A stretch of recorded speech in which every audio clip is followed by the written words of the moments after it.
How you are fallen from heaven, O Lucifer, son of the morning. How you are cut to the ground, you who weakened the nations. Isaiah 14:12, the verse that launched 1,000 sermons. Most would swear it's the devil's origin story, and yet, for all its dramatic flair, it lacks any concrete detail. Curious, isn't it, that this single line has carried such weight? That it alone uses the name Lucifer, a Latin word, while every other passage of Scripture speaks of Satan, the Hebrew word for adversary. And at a time long before Latin would ever be spoken in the so-called Holy Land. Ask most modern Christians and they will shrug. Lucifer, Satan, the devil, it's all the same. But is it?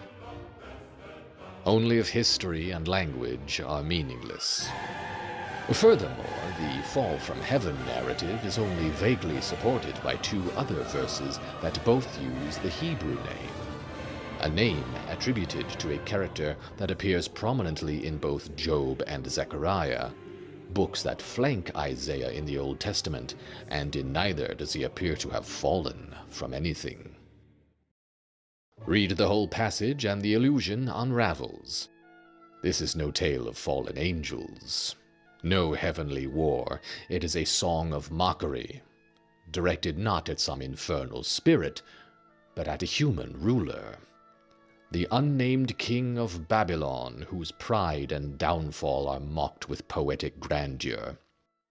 This king is described as having, in anger, struck down peoples with unceasing blows, and in fury subdued nations with relentless aggression, and arrogantly proclaimed, "I will ascend above the tops of the clouds.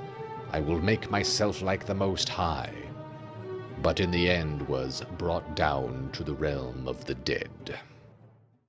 Is the Bible poetry dressed as history? Divine revelation carved in ink? Or merely philosophy wrapped in fable? The debate rages on endlessly, and yet, buried among its verses, one does stumble upon real men, true kings and conquerors. Though their faces are often blurred, their stories twisted, bent to suit the teller's design. Nebuchadnezzar II, destroyer of Judah, tormentor of the Jews, makes for a tempting candidate for the aforementioned king. Jeremiah called him a lion and a destroyer of nations. Yet biblical depictions of him are expectedly inconsistent with historical record, as well as each other. History remembers him as a builder of gates and gardens rather than a mere tyrant. Jeremiah describes him as God's divinely appointed servant and an instrument of his plan. Conversely, in the book of Daniel, he is a tyrannical pagan idolater, sentencing non-believers to a fiery death.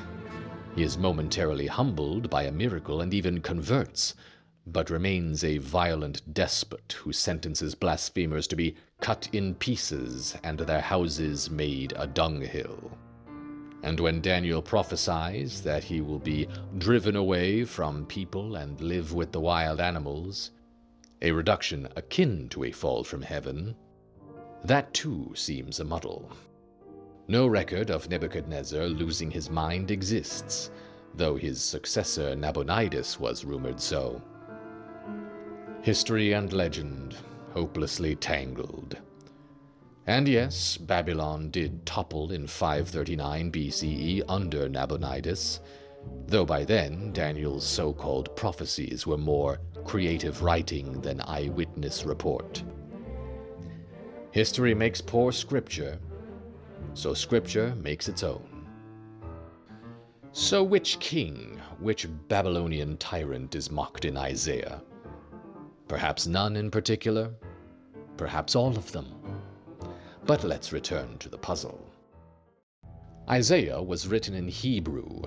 The original Hebrew reads Helel ben Shachar, meaning shining one, son of the morning.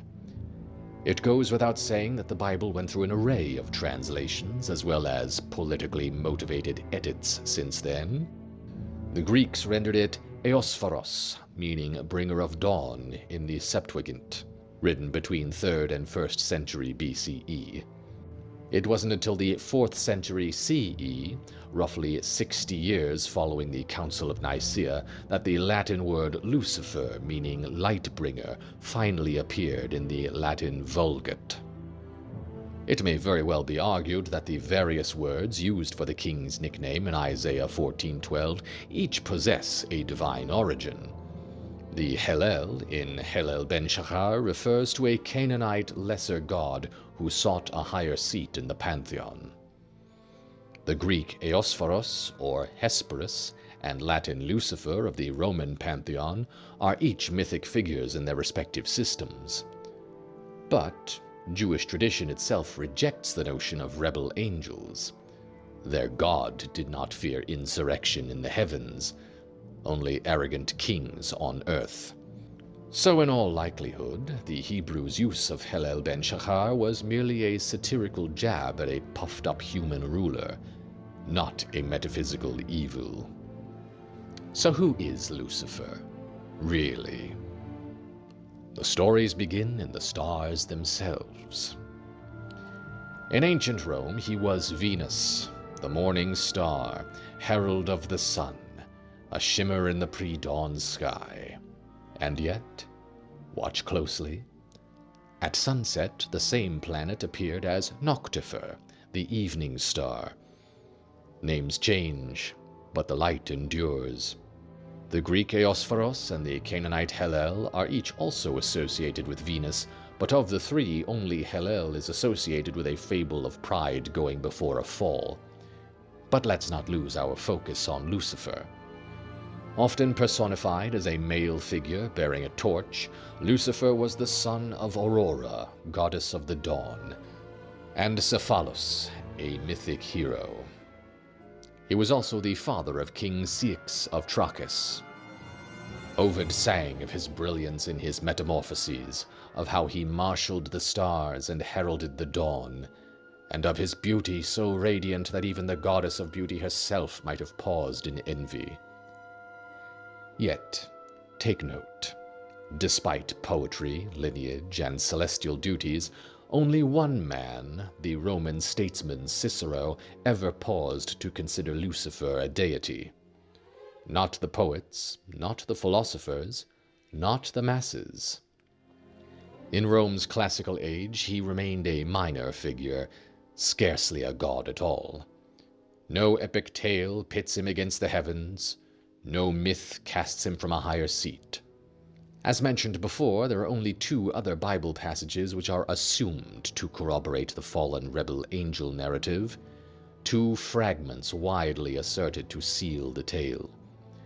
In Luke, Christ declares, "I saw Satan fall like lightning from heaven." In Revelation, a great dragon is hurled down, the ancient serpent, the devil, Satan himself. Fierce images, to be sure, and yet, in neither passage does the name Lucifer appear. Not once. The serpent in Eden? Only later was he dressed in Satan's skin. The lightning, the dragon, the fall. Powerful symbols, yes, but scattered and incomplete. No tale of a proud angel cast down. No story at all. One begins to see that the so-called fall of Lucifer is a tapestry woven from scraps. Threads of fire, serpent, dragon, stitched together long after the fact. The song of a shining one cast down for hubris is older than the Bible, played in older temples, sung by older tongues. In Mesopotamia, the Igigi rebelled against their masters, the Anunnaki. In Egypt, Set tore Osiris to pieces, consumed by envy. In Greece, Prometheus was chained and gutted for the crime of gifting mankind with fire.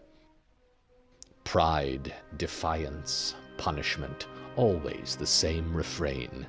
But when we turn to scriptures, The closest we find to a full account is not in Isaiah, nor Revelation, nor Luke, but in a book churches have cast aside, Enoch.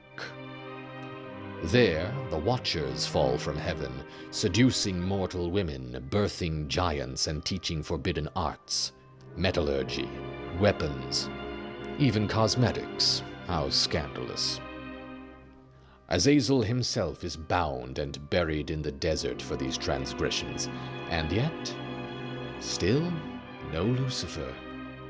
His name never crosses those pages, and Enoch was discarded, branded apocrypha, exiled to the cutting-room floor of canon. There came later tales of defiant celestials in other traditions. The Quran tells of Iblis, who became ruler of the jinn after refusing to kneel before the first man. The Yazidi tell of Melek Taus, who dared to reason with God's own words, and for his defiance was transformed into a peacock. But Lucifer remained absent from them all, until 1667, when John Milton published his epic poem Paradise Lost. A magnificent and influential fiction, certainly, but not canonical scripture. Today, most translations correct the record: morning star, day star, shining one. Yet the damage is done. Lucifer is forever the devil in the minds of the faithful, a proud, rebellious angel who proclaimed it better to reign in hell than serve in heaven, and dedicated his eternity to mankind's destruction. Lost in the process is the original figure, a luminous, celestial herald of dawn, a minor Roman deity and symbol of beauty and brilliance, a mythic figure slandered and reimagined by centuries of theological spin, translation bias, and cultural appropriation. No doubt it serves the ends of certain churches, keeping up the time-honored practice of diabolizing pagan deities, even harmless minor ones. Even modern Satanists and Luciferians have adopted the narrative of Lucifer as a misunderstood rebel.